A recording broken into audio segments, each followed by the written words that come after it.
let's talk Tennessee and the off weeks. Yeah. What's that, Jacob? Nothing. Don't worry about it. Keep going. We're moving to Tennessee. All right.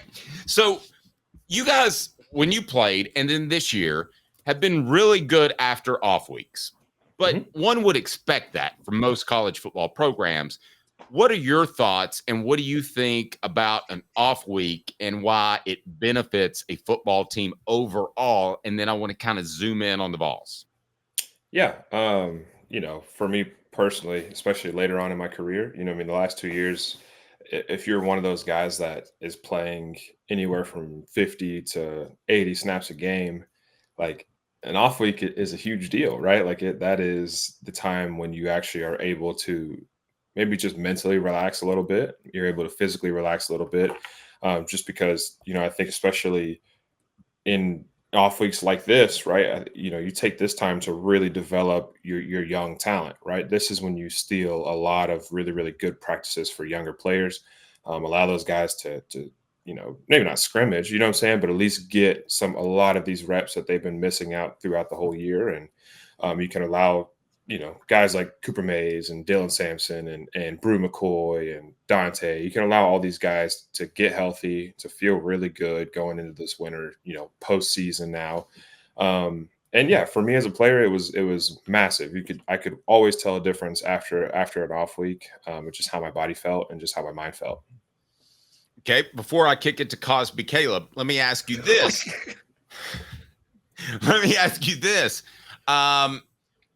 Is this coaching staff, because I think Tennessee's coaching staff is one of the upper level coaching staffs in the nation, not just organizationally, not just recruiting. I believe they are that as well. But I mean, from a scheme standpoint, how much does that help as well, being able to potentially prepare for an opponent that you have a little bit more time to get ready for?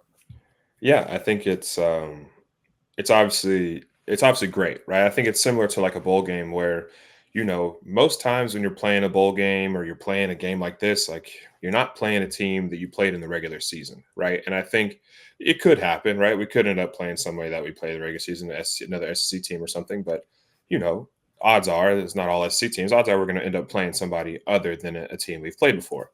And personally, I think that advantages us, right? I think that going into a game like that, I think we have a very dynamic, a very unique skill set that I think will give people challenges. But you also get time to study everything that your opponent has done that you've never really seen it, right? You might have seen some crossover, say Texas or somebody plays, or who's the team we played? Say the team we played, South Carolina, played Ohio State. They didn't, but say they did, right? And you now watching South Carolina, you might have caught some Ohio State, but now you really, really get to just lock in on a little bit different look from a different team you just haven't seen before. To me, I love it because it was always just felt fresh. It felt new.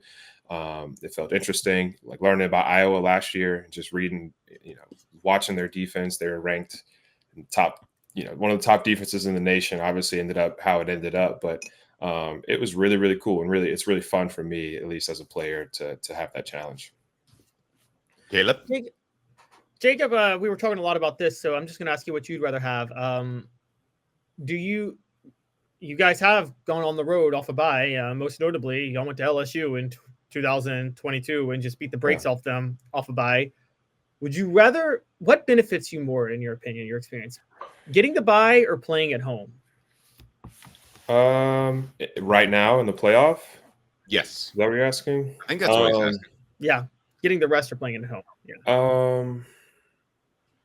Honestly, dude, I think playing at home, a playoff game at home, I truly think is the biggest advantage you could have. You know what I'm saying? I think if you had to give one or the other, the bye is what the bye is, right? We've been grinding for weeks and weeks and weeks and weeks. We can deal with another one. I think having home field advantage in a game like this is the biggest advantage you can have. And that's what I keep looking for. I just continue to check the polls. I continue to check the rankings. I continue to check, the predictions, just because I don't care who we play. Truthfully, as long as they're playing at home, I'm pretty excited about our chances, and I'm pretty excited about just the, what's going to happen. And I also am excited about road game, whatever, but truly, I think that that's the biggest advantage in this playoff is being able to play in your home stadium.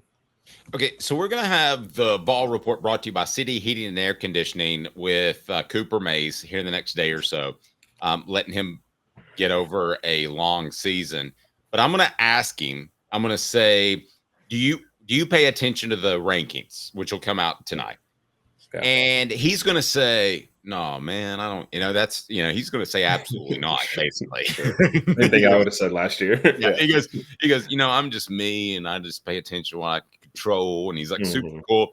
But do you watch that? Do you get together with your buddies? I have trouble believing for 1 second that if there wasn't some sort of poll about me and Caleb, that I'm not going to watch it. So you're not going to be looking for it, right? No, I think, it's for sure the right PR response to say, no, we don't look at it, we don't whatever. But I always was kind of aware of where we were, and I kind of knew the implications of some of the other games going on. Like obviously Ohio State this past weekend for us was huge. For Tennessee it was huge, right? And I think as a player, you would be silly to not be aware of kind of what's going on. You know what I'm saying? Just so you can kind of have a feel of the team and how they play and all this other stuff. I think that's a totally different conversation. But no, yeah, for sure. Everybody watches it. Everybody knows. Everybody looks at it. And I think you just this is a matter of maturity and competitive composure and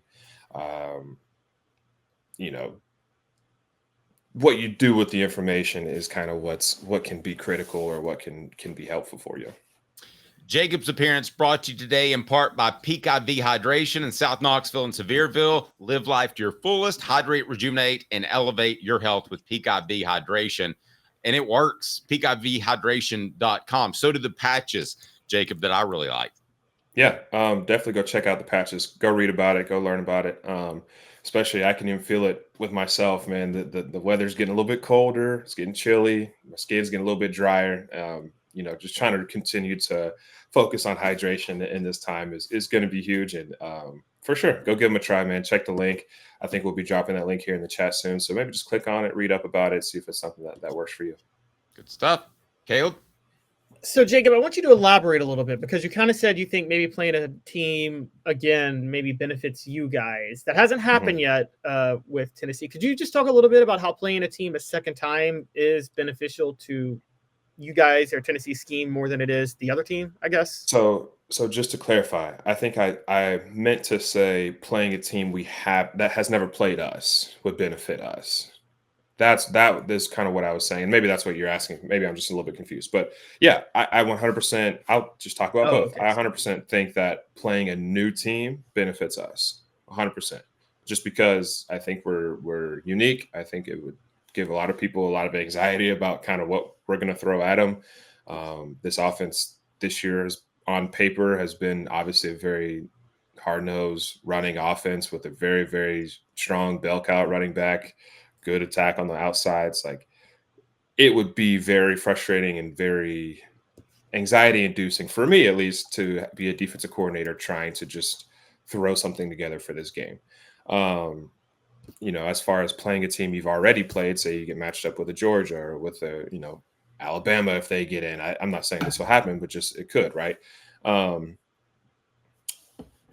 think that I don't know. I don't know if we have an advantage in that situation or if they have an advantage in that situation. I think both teams have an advantage in that situation. And I think, it would be a great scale, a great determining, thing for how well a coaching staff and how well a team can adapt and how well a team can learn from mistakes. And, you would then see which team is able to come out and perfect all those things that maybe they messed up earlier in the season. I want to get back to bye weeks, which was our original topic, and we're kind of bouncing around a little bit. But has there ever been a time that you're, as a football player, I think this happens in basketball, but I don't know that it happens in football, where you're like, man, we're really running smooth here. Everything's going well. This is not the time to have a bye week. Have you ever thought that? No. I'm always down for a bye week, Dave. Yeah, I don't know if I wasn't clear enough earlier. I sometimes just like to set you up like in volleyball. Yeah, no, man. I think actually I think there's some merit in that. I think that, especially for a quarterback, I think if a quarterback's clicking and truly starting to find a stride, I think a bye week can maybe throw him off. But like I don't know. I don't see any issues with bye weeks as long as they're handled the right way. And as Caleb mentioned before, you know, it seems like we do a good job of handling buys and coming back stronger than we left. Yeah. So, Jacob, thinking about all of this, obviously, how much of an advantage is it for you guys versus another team if y'all have the same amount of time off? Going into the college football playoff, Tennessee is going to have the same amount of time off as the team that they play will have had. Yeah. Do you think that actually are there things about what you guys do that benefits Tennessee a little more uniquely in that situation? Jacob, let me jump in there too, because that's what I was trying to lead to earlier, and that is, I think Josh Heupel's playing chess. I think Ryan Day's playing checkers. Mm-hmm. And I think, sorry, Caleb, can you repeat exactly what it was? If you guys have me off, Dave. If you guys have a bye over an extended period of time, the team you play in the playoff will also have a bye over an extended period of time. Correct. Does an extended period of time off, do you think that benefits you guys more than other programs based on what they do? I wouldn't say, I don't know if I'd say more or less. You know what I mean? I think truthfully it all just depends on how the team approaches it. And it could be squandered, or it could be, something that flourishes the team and that helps the team go on to be better than they left, right? So there's really no telling, and I don't think that that's necessarily something you can really compare, just because you never know what's going on behind closed doors in each building. But I do believe in our process. I do believe in our bye week, philosophy as far as resting and recovering and really attacking the mental side of the game. And it's always seemed to work and to have results. So I'm taking us, right? And I think that's kind of just the moral of the story is I believe in the process and I believe in the staff, and think that, it will all be organized in a way that will give us the best advantage come, whatever week it is. I don't know the dates that we play, but. Have you ever been a part of a bye week or an extended break, let's say like a bowl preparation, where you're like, and I'm not sure that everybody's as focused as they should be, because you kind of have extra time to get ready? Yeah, for sure. There's definitely been many conversations of, whether it's the first padded practice of the bye week or something, that's always just like nobody really wants to be there, man. Like everybody just wants to kind of chill, just relax. Like that is not the mentality that you take, right? I think that there's for sure this disconnect, especially, not to blame young players, but especially with young players, I think there's a disconnect between a rest and a break, right? I think a rest is great. I think a break is, dangerous if it's used the wrong way, right? But it usually just takes one conversation from any leader on the team, right? A Cooper Mays, a Nico, a Dylan Sampson, a James Pierce, whoever it is, Amari Thomas, like just somebody getting in front of the team and saying, look, man, this is, and coach will have said it before, but just players echoing, like, this is important. You know what I mean? Like this time is sacred and it's very valuable, and let's not squander it. I think that it is handled. It happens and it's handled. It is kind of all I'll say about it.